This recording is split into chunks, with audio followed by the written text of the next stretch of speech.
Good afternoon.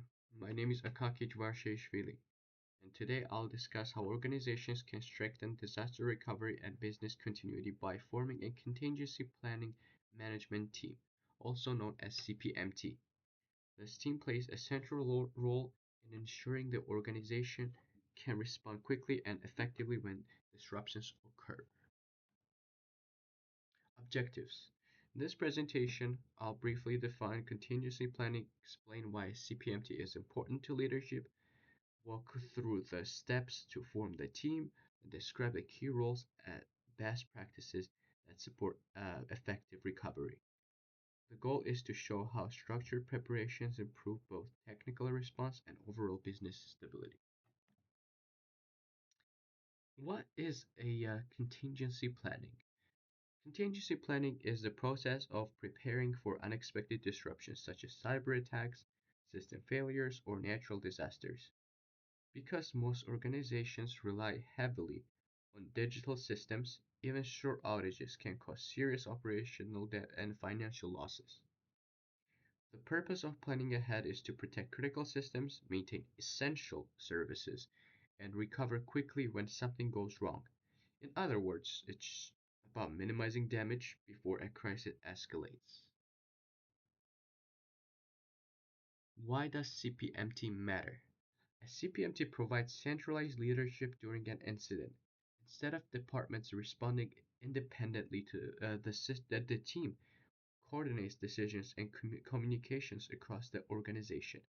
This creates a clear chain of command and avoids confusion.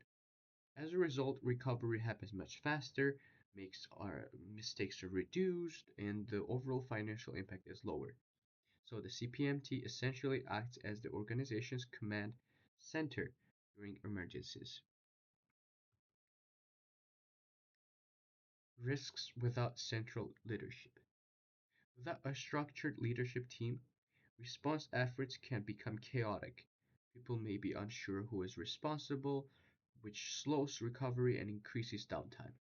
Critical systems might not be restored in the right order, which can make the situation even worse. This often leads to data loss, customer dissatisfaction, reputational harm, and significant financial losses. These risks clearly show why coordinated leadership is necessary during any crisis. Steps to form the CPMT. Forming a CPMT starts with executive sponsorship to ensure the team has authority, resources, and support from the leadership. Next, the organization performs a risk assessment and business impact analysis to determine which systems are most critical. Leaders from departments such as IT, security, operations, and communications are then selected. Roles and responsibilities are clearly defined to avoid overlap or confusion. Finally, the team regularly tests the plan through exercises and simulations to see so they are prepared for real-world incidents. Core CPMT roles.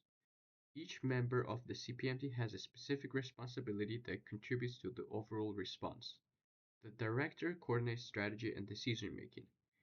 The incident response lead handles security threats and containments. The disaster recovery lead focuses on restoring IT systems and infrastructure. The business continuity lead ensures essential operations continue running, and the communications lead keeps employees, customers, stakeholders informed. Together, all these roles create a structured and efficient recovery process. Well, what are the best practices? Effective contingency planning requires continuous improvement rather than just a one-time setup. Teams should train regularly and conduct exercises to practice real scenarios. They should define clear recovery targets, such as recovery time objectives and recovery point objectives, to measure performance. Maintaining updated documentation and reliable backups further reduce the risk. These practices help ensure the organization stays prepared as technology and threats evolve. What are the key takeaways? In summary, disruptions are inevitable, but preparation significantly reduces their impact. A CPMT improves coordination, shortens downtime, and protects both revenue and reputation.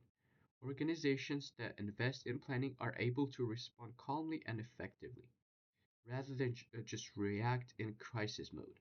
Establishing this team is therefore a practical and proactive step toward long term resilience.